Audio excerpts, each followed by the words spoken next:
A poluição sonora é hoje um dos grandes problemas dos centros urbanos. É barulho por todo lado.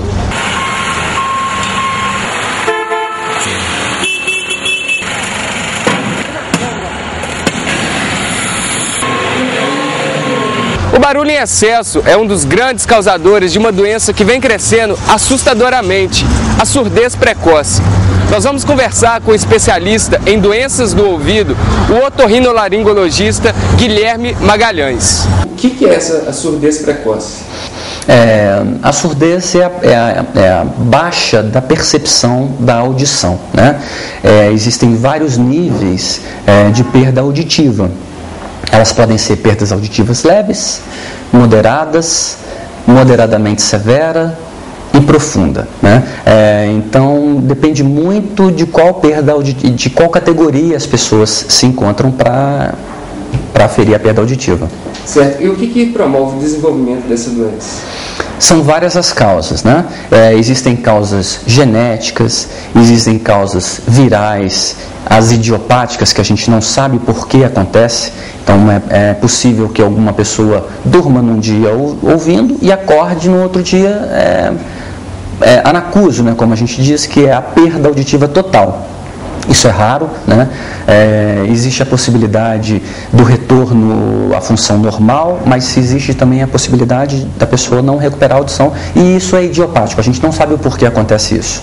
Como que elas percebem que estão tendo essa surdez precoce? Normalmente vem pelos familiares, né? Os familiares sempre se queixam que as pessoas não estão ouvindo bem, que ficam perguntando muito o que disse, o que ela disse, o que aconteceu na TV, né? As pessoas queixam-se também de familiares que ouçam TV alto, ou de crianças, por exemplo, que não têm muita atenção. Existem outros sintomas que vêm acompanhados com a surdez?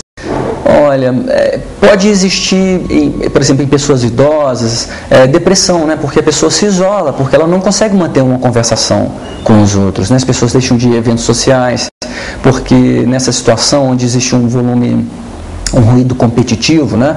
Porque uma coisa é você conversar com uma pessoa, ela te dá a total atenção e não tem nenhum som que faça competição com esse som, né? E outra coisa é você numa festa onde existe um som de fundo, várias pessoas conversando, né? Então, uma coisa é ouvir, outra coisa é entender. Irritabilidade, as crianças que não ouvem bem são crianças mais irritadas, inquietas, hiperativas, né? Existe algum exame que dê para detectar? O exame padrão para detectar a perda auditiva é a audiometria, né? Tonal, vocal, que analisa não só a audição, mas a compreensão das palavras, né? Então esse é o exame principal. Existem outros exames que também podem, porque a audiometria ela depende da cooperação, ou seja, eu ofereço um som para a pessoa, ela diz se ela está entendendo aquele som, né? E cada vez a gente vai oferecendo um som mais baixo, né? Então a audiometria, na verdade, ela é uma comparação com, o exame surgiu através de eles pegaram 20 pessoas que tinham uma audição boa e fizeram uma média daquilo, né? Então uma audição é um exame comparativo. E existe tratamento?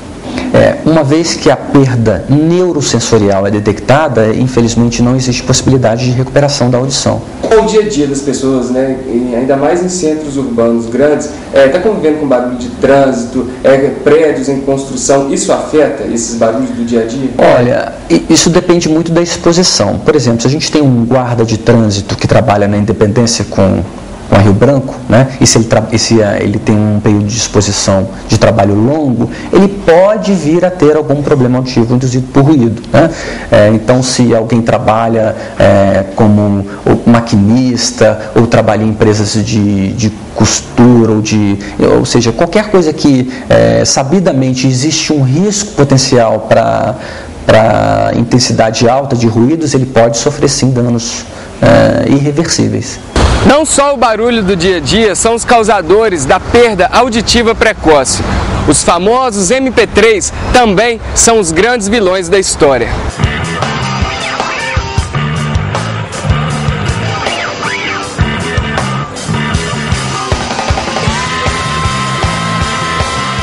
O aparelho MP3, esses aparelhos eletrônicos, eles são os grandes vilões da surdez precoce? O que a gente sabe hoje é que as pessoas abusam muito do som, porque a fonte emissora de som fica muito próximo de onde o som é recebido, né? Então, quando você põe um fone de ouvido, esse fone vai ficar muito próximo, e hoje em dia a gente sabe que a tecnologia permite que pequenos fones forneçam grande quantidade de energia sonora. Acredita-se que no futuro exista mesmo sim uma epidemia de pessoas com perda auditiva induzida por ruído. Qual que é a intensidade recomendada para o ouvido humano? A intensidade recomendada é até 70 decibéis, né? Ou seja, isso é uma quantidade de energia que é pouco mais alta do que essa nossa conversação, né? Ou seja, existe uma grande dica para quem usa MP3, né? Ou seja, nenhum aparelho de MP3 fornece a energia sonora em decibéis, né? Elas têm intensidade decimal, de 0 a 10, né? Mas nem isso. A grande dica que a gente tem a dar às pessoas que usam o MP3 é que, ao ouvir música, né, a pessoa não pode entrar numa bolha acústica. O que é a bolha acústica? Você põe o fone e você não ouve nada que está se passando ao seu redor, né? Então a dica é: quando você botar o fone com a música, você tem que ser capaz de conversar com outra pessoa sem aumentar a sua própria voz e sem... E você tem que ouvir normalmente essa pessoa, o seu interlocutor, né? Já que o assunto é barulho e estamos em clima de Copa do Mundo, elas não poderiam ficar de fora. As famosas e tão barulhentas vuvuzelas.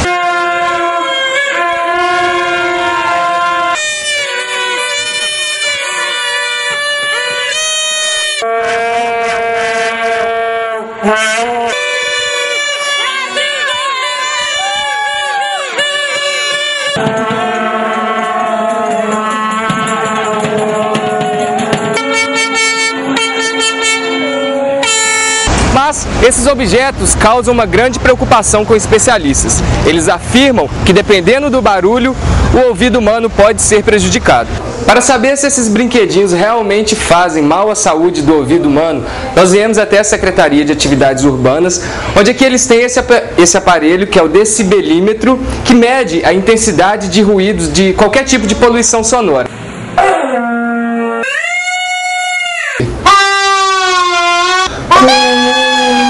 Uma corneta que apresentou 102 decibéis, uma intensidade nesse valor.